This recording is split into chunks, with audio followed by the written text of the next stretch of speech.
¿Qué tal amigos? ¿Cómo están? Muy buenas tardes. Yo soy su servidor Adolfo Vasconcelos, hoy nuevamente desde la oficina transmitiendo este programa de Litis sin Censura. Desafortunadamente pues lo que es el tema de la pandemia no nos permite y no nos da holgura para poder entrar a la nueva modernidad, a la nueva normalidad como se ha denominado, ¿verdad? El día de hoy quiero platicar con ustedes un tema que pues para mí ha sido muy relevante y muy importante de poder considerar, y no he visto información suficiente en lo que es los medios, en lo que es las revistas, tomando en consideración que pues ahorita nos encontramos en una situación muy apremiante en materia económica, en materia financiera y por supuesto la trascendencia que tiene en materia fiscal. Y me refiero pues que el pasado 12 de mayo ¿sí? Se publicó en el Diario Oficial de la Federación una modificación a la resolución miscelánea. Dentro de todas las modificaciones a la resolución miscelánea se incorporó una regla en específico y muy concreto que para mí ha sido muy importante y que yo les sugiero, les puedo hacer la recomendación que la puedan transmitir y se la puedan hacer saber a sus clientes, a sus asesorados, respecto de la trascendencia que esta regla puede llegar a tener en cuanto a la sistematización y el procedimiento de lo que es el desarrollo de actividades de su negocio. ¿Por qué y a cuál me refiero? Me refiero a la regla 2.2.1. ¿Esta regla qué es? Bueno, esta regla bien ya existía, simplemente se modificó. ¿En qué se modificó? Bueno, en que ahora lo que es el Servicio de Administración Tributaria puede cancelar la contraseña. ¿Qué es lo que sucede con la cancelación de esta contraseña? Recordemos bien que como parte de las reformas al Código Fiscal de la Federación para este año se modificó lo que fue el apartado en cuanto a las reglas para la emisión de la firma electrónica. Me refiero al artículo 17D, del Código Fiscal de la Federación. Este artículo 17D nos hace referencia a lo que es la contraseña, su valor probatorio, qué significa y pues para qué sirve. Ahora, este artículo 17D del Código Fiscal de la Federación nos hace referencia a que la autoridad fiscal, es decir, el Servicio de Administración Tributaria, pues podrá solicitarnos y requerirnos lo que es el comprobante de domicilio, nos podrá requerir información adicional en cuanto a lo que es las características y circunstancias fiscales para validar que el contribuyente se encuentra localizado, que su situación fiscal está al corriente, que no se encuentra dentro de este listado del artículo 69B, ya sea como emisor o receptor de facturas, se encuentra al corriente en el cumplimiento de sus obligaciones fiscales, en específico en el 32H, en este famoso listado que se emite y se solicita muy comúnmente para lo que son principalmente finalidades para licitaciones, para cuestiones con el Estado, pero sin lugar a dudas los particulares lo llegamos a solicitar porque pues bien es una herramienta muy importante y una herramienta que nos da una fiabilidad y una veracidad en cuanto a con quién estamos en una relación comercial. Entonces, esta constancia de cumplimiento de obligaciones fiscales, no obstante, tiene un alcance simplemente comercial. Recordemos que la modificación del artículo 17D del Código Fiscal de la Federación nos hace referencia a que si la autoridad fiscal detecta o observa de que nuestro comportamiento fiscal es irregular o bien de manera directa, nuestro domicilio fiscal no se conduce y no tiene los parámetros necesarios y requisitos pertinentes en cuanto al artículo 10 del Código Fiscal de la Federación, ¿qué es lo que puede hacer? Nos puede restringir el uso de la firma electrónica. Y me refiero en cuanto a lo que es recordemos que el artículo 10 del Código Fiscal de la Federación nos señala de manera muy específica y muy concreta qué características debe de llevar, o más que debe de llevar, qué se debe de considerar un domicilio fiscal. Bien, a ver, entremos por recapitular y recordar qué se considera el domicilio fiscal, porque el domicilio fiscal no es lo mismo o la misma tipicidad para una persona física que para una persona moral, o ya sea una persona física con actividades empresariales o una persona física sin una actividad empresarial, es decir, una persona física tal vez asalariada, una persona física arrendadora, una persona física por ingresos por dividendos, etcétera, bien, o la circunstancia de una persona moral, ya sea residente en el país o no residente en el país, pero con un establecimiento permanente. Bien, ahora, a ver, recordemos. Artículo 10 del Código Fiscal de la Federación, que nos señala por lo que respecta a las personas físicas con una actividad empresarial, nos hace referencia a que se entenderá como domicilio fiscal el local en donde se encuentre el principal asiento del negocio. Muy importante la conceptualización de asiento de negocio. ¿Por qué? Porque el asiento de negocio es donde se desarrolla la actividad, ¿sí? En donde se presta el servicio, se desarrolla lo que es la actividad comercial, se elabora un producto, ¿de acuerdo? De manera diferente de donde se lleve la administración principal, como es el caso, ¿sí?, de las personas morales, pero ahorita pasamos a esa parte. Ahora, ya creemos que las personas físicas con actividad empresarial, su domicilio es en donde tengan el asiento principal del negocio, es decir, donde desarrollen sus actividades de manera consuetudinaria, de manera progresiva. ¿Bien? Ahora bien, en caso de que no sea una persona física con una actividad empresarial, lo que le corresponde es, bien, donde preste la actividad, donde desarrolle el servicio, donde tenga lo que es sus materiales, donde tenga la actividad comercial, o en su caso, simplemente para las personas físicas sin actividad empresarial, podría decirse que es su casa, el lugar donde resida, pero simplemente cuando no tenga un asiento de negocios donde preste o elabore algún tipo de servicio. Es decir, una persona física arrendadora que tal vez tenga su oficina, entonces la oficina será su domicilio fiscal, no obstante no se considere una actividad empresarial, ¿de acuerdo?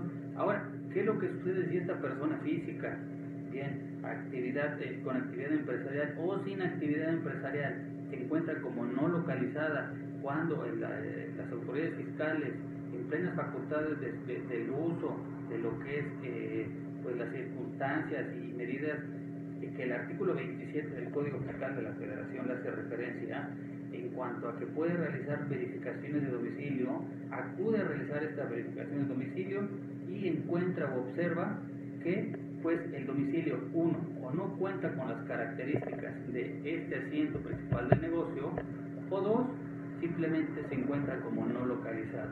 Entonces, en este caso, lo que sucede es que la autoridad fiscal considerará o podrá considerar como domicilio fiscal para efectos administrativos, no obstante, se quedará marcado ahí el estatus del domicilio como no localizado, bien, podrá considerar el domicilio que se encuentre y forme parte de lo que es la información que cuente el sistema financiero, es decir, de manera más concreta y de manera más puntual los estados de cuenta. Entonces es por eso la importancia de que el domicilio fiscal para las personas físicas tenga una correlación en cuanto a la actividad, en cuanto a lo que es el asiento de negocios y que no exista una disyuntiva en cuanto al domicilio fiscal señalado dentro de los comprobantes, de los estados de cuenta o de cualquier tipo de estado estado de cuenta relacionado con el sector financiero, ¿sí? No de manera directa con un banco, ¿sí? Podría ser con una casa de bolsa, algunas cuestiones, hay una SOFOM, etcétera, ¿sí? Y que no exista esta disyuntiva. ¿Para qué? Para que no exista parámetros que le podamos dar a la autoridad para efectos de que podamos encontrarnos en algún tipo de circunstancia en cuanto a la restricción del uso de la contraseña, que ahorita entraremos un poquito más a fondo. Bien, ahora en este caso el artículo 17D del Código Fiscal de la Federación es muy puntual y concreto, que nos señala, a ver, la autoridad fiscal puede cancelarte la firma electrónica. Bien, ¿Cuándo? Cuando el domicilio fiscal no esté localizado o no se encuentre dentro, valga la redundancia, no cuente con estas características que el propio artículo 10 nos hace referencia a las cuestiones que debe de considerarse como un domicilio, nos cancela la firma electrónica, o bien que pues la situación fiscal del contribuyente no sea la adecuada, es decir, no tenga presentadas sus declaraciones, exista por ahí algún tipo de duda en cuanto a la autoridad de que es un prestanombres, en cuanto a que ya hay un mismo socio accionista, es socio o accionista de diferentes y representa diferentes empresas, circunstancias diversas que ahí el Código Fiscal desafortunadamente no conceptualiza de manera adecuada, porque simplemente hace referencia a la situación fiscal, bien, a la situación fiscal del contribuyente. La situación fiscal del contribuyente abarca desde el domicilio hasta pues lo que puede desencadenar en un delito de carácter fiscal financiero para efectos de la emisión de la firma electrónica. Bien, ahora, ¿por qué llegué a este punto? Porque la regla 2.2.1 que se publicó el 15 de mayo del 2020 de este año, ¿sí? Mientras nosotros nos encontramos en nuestras casas, nos encontramos algunos pues desarrollando las actividades, pues llegamos a observar la sorpresa en que, pues bueno, ahora la autoridad ya nos puede cancelar la contraseña. ¿Por qué? Porque en términos de esta regla ya existía, como les comentaba, simplemente se modificó, pero bueno, la contraseña tiene las mismas, el mismo peso jurídico, ¿sí? El mismo peso jurídico que la firma electrónica. Entonces, por subsecuente, al tener el mismo peso jurídico la contraseña que la firma electrónica, de facto se infiere, y esta regla infiere, que entonces también se puede cancelar la contraseña, pero ahora sumándole una serie de circunstancias y características a esta pues nueva, pues podría decirse facultad discrecional, porque pues no se encuentra arreglada, no forma parte de lo que es el Código Fiscal de la Federación. Simplemente se sumó y se incorporó y se legisló a través de la resolución miscelánea. Ahí sin lugar a dudas sería muy importante poder analizar el fondo de este asunto para poder observar si es materia de algún tipo pues de amparo. ¿Por qué? Porque a mi parecer no tiene un sustento jurídico viable en cuanto a que, si bien están equiparando a la contraseña con la firma electrónica, bien, podría decirse que podría tener las mismas los mismos alcances como lo señala el artículo 17H, más no sumarle casuísticas para poder cancelarte la contraseña. Si bien ya sabemos que en épocas recientes lo más moderno, por decirlo de cierta manera, es el acoso fiscal en contra de los contribuyentes. Recordemos que existe el CIAT, que es el Centro Interamericano de Administraciones Tributarias. Es un centro bien interesante porque es el que brinda, por decirlo de alguna manera, y agrupa a los ministerios de Hacienda, que pues para efectos internacionales es el equivalente a las secretarías de Hacienda, que para términos de un entorno macroeconómico se le considera como un ministerio. Entonces, este CIAT, Centro Interamericano de Administraciones Tributarias, agrupa a todos estos ministerios de Hacienda, inclusive no nada más de América Latina, sino de algunos países europeos. Dentro de estos países europeos encontramos a España, y dentro de los países de América encontramos a Argentina, a Chile y al Ministerio de Hacienda americano, por supuesto. ¿Por qué señalo estos 4 ministerios de Hacienda? Porque son los ministerios de Hacienda donde pues, los países tienen un mayor desarrollo en materia de investigación jurídica para efectos tributarios.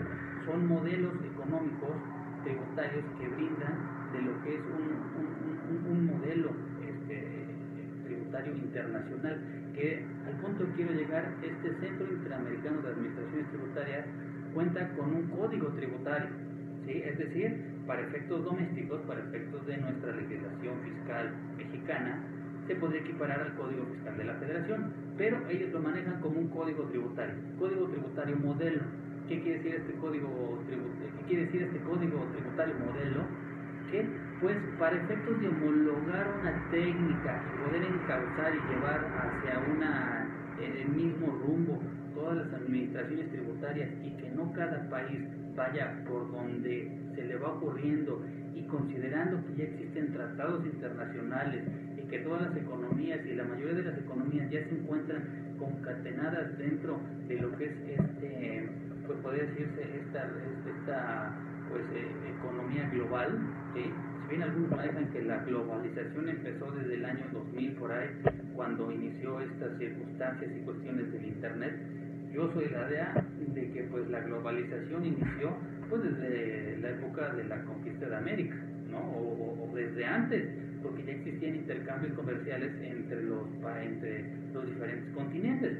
Pero bueno, en fin, al punto que quiero llegar, el punto relevante, este código tributario hace referencia y es muy directo y hace mucho énfasis en cuanto dentro inclusive no forma parte ni del articulado, simplemente forma parte de la introducción a este código tributario, y hace referencia a que lo que es la finalidad principal de los ministerios de Hacienda o de las secretarías de Hacienda, en su caso para México, su finalidad debe de tener cuestiones persecutorias, es decir, debe de tener, y su finalidad debe de ser de incentivar a los contribuyentes al cumplimiento de sus obligaciones fiscales, no por medios coactivos, como es el caso de esta regla 2.2.1, es decir, si no cumples, te restringo, si no cumples, te cancelo tu firma electrónica, si no cumples, te cancelo tu contraseña, si no cumples, ahora te cancelo tu sello, y si tengo cancelado todo, ahora qué hago, y me encuentro con ese acoso por parte de las autoridades fiscales, en cuanto a que el empresario se encuentra más ocupado y preocupado en cuanto al cumplimiento de su obligación fiscal que en cuanto al desarrollo y el adecuado desenvolvimiento de su empresa como parte de un entorno fiscal, financiero, económico, global, como es el caso que nos tiene que apremiar en estas épocas de lo que es que se encuentra inclusive lo que es el IMEF, este Instituto de Ejecutivos en Finanzas, ha señalado que inclusive de análisis se considera o se podría aparejar que es inclusive una situación superior o mayor a la Gran Depresión de 1929 a 1923, una situación atípica. En Estados Unidos encontramos que los niveles de desempleo son históricos desde que se tiene registros en 1933. En México es el mayor número de desempleo que se tiene contabilizado a la fecha. El último reporte de la Secretaría del Trabajo de 550,000 desempleados de manera formal, ¿no? Hay algunos analistas que hablan de 750,000 desempleos de manera formal, ¿sí? Es decir, de manera formal estamos hablando de los que estuvieron inscritos en el IMSS, que estuvieron cotizando, pero tomemos en cuenta que pues existe o hay mucho como parte de esto que nosotros nos encontramos en situaciones de los negocios que por lo regular a veces de manera inadecuada no se da de alta al 100% de la plantilla laboral como parte de las obligaciones patronales ante el Instituto Mexicano del Seguro Social. A veces se da de alta un 50% o se da de alta con algún alcance simplemente, se da de alta de manera temporal, se dan de baja, etcétera. Entonces ahí estamos hablando que entonces esta pues ponderación y este número de 550,000 empleos perdidos, estamos hablando de un número alarmante y pues sin lugar a dudas del mayor número de pérdida de empleos que inclusive de lo que sucedió en el 2009 con este H1N1 de lo que fue la influenza, cuando estuvo el periodo de Felipe Calderón, que pues si bien ahorita la plática que estamos teniendo no va encaminada a cuestiones financieras, sí toma relevancia en materia de esta regla 2.2.1 porque es una regla que se suma más a las reglas persecutorias por parte del fisco en contra de los contribuyentes. ¿de acuerdo? Mientras, y desafortunadamente, una regla que llega a la vida jurídica en un momento donde el empresariado se encuentra muy convulsionado. ¿Por qué se encuentra convulsionado? Porque no encuentra y no tiene los estímulos fiscales, los estímulos económicos, los estímulos con alcances si bien es cierto, no tenemos la capacidad de poder brindar como país, de poder brindar estímulos fiscales, como es el caso de los americanos, hablando de un 12-15% de su Producto Interno Bruto, España hablando de un 12% de su Producto Interno Bruto, nosotros aquí en México, el gobierno mexicano no ha llegado ni siquiera al 3% de estímulo a la economía para efectos de poder realizar una cuestión si bien no económica al estilo de Adam Smith, pero pues sí algo, cuestión prácticamente una corriente keynesiana, ¿no? Una corriente en materia de pues crear las fuentes de empleo a través de un mismo ciclo económico impulsado por lo que es, sin lugar a dudas, una responsabilidad del Estado. ¿Por qué es una responsabilidad del Estado? Porque recordemos que el artículo 25, ¿sí?, de la Constitución nos hace referencia a que es obligación del Estado la rectoría de la economía, y esta rectoría de la economía se encuentra y forma parte del Estado de lo que es la parte dogmática de los mexicanos, es decir, es un derecho que los mexicanos tenemos a exigirle al Estado, y lo entrecomillo. ¿Por qué lo entrecomillo que es un derecho que tenemos los mexicanos? Porque existe jurisprudencia al respecto. Recordemos que en días pasados, pues, lo que es el fiscalista Adolfo Solís presentó un juicio de amparo en contra de lo que es precisamente esta parte, ¿no? Es decir, a ver, el Estado debe de salvaguardar y es su obligación la rectoría de la economía. Entonces, por lo cual yo solicito la suspensión de los tres proyectos estrellas que tiene el gobierno en turno, ¿no? Es decir, el proyecto Dos Bocas, Santa Lucía y el tren Maya, ¿no? Bueno, que para efectos prácticos les otorgaron una suspensión temporal, bien, pero pues lo que fue la Secretaría de Hacienda, a través de su poder de imperio, sin lugar a dudas, envió la maquinaria pesada a través de lo que es la Procuraduría Fiscal para hacer la defensa de esta circunstancia, y pues bueno, se creó ahí, ya existía una jurisprudencia anterior que hacía referencia a que, a ver, el artículo 25 de la Constitución, si bien forma parte de lo que es las garantías de los mexicanos, es discrecional del Estado poder aplicarlo. Entonces todos nos quedamos así de, a ver, entonces es mi derecho, pero no puedo exigirlo, es discrecional del Estado la rectoría de la economía. Entonces, ¿qué sucede con el artículo 3, fracción el artículo 3, fracción A, artículo 3, fracción A, inciso primero, que nos hace referencia a qué se considera como democracia?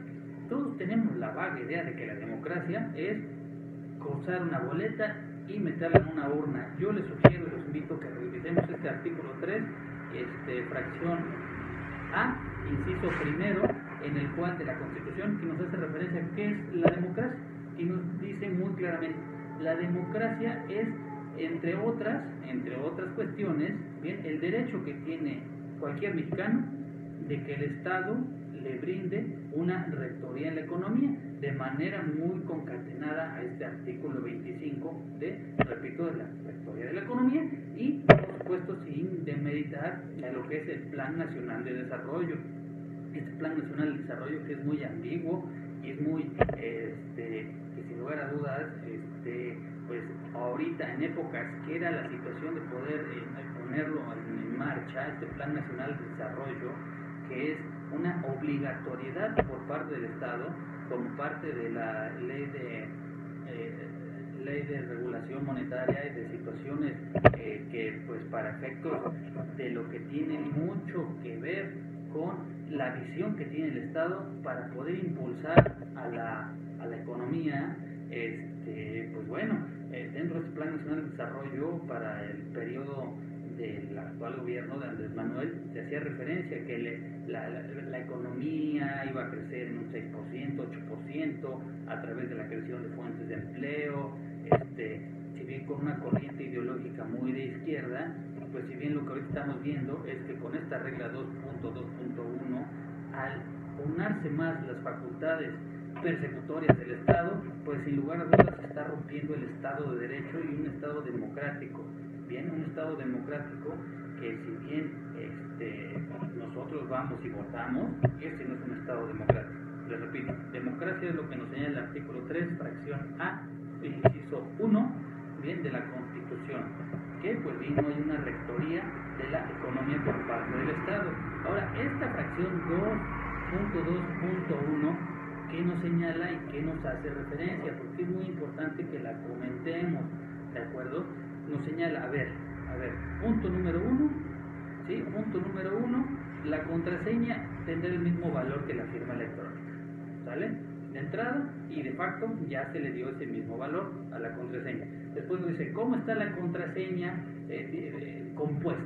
Bueno, nos dice, a ver, la contraseña está compuesta por el RFC del contribuyente y por una contraseña que el propio contribuyente teclea, una propia contraseña de 8 dígitos alfanumérica que el propio contribuyente emite, ¿de acuerdo? Después nos dice, a ver,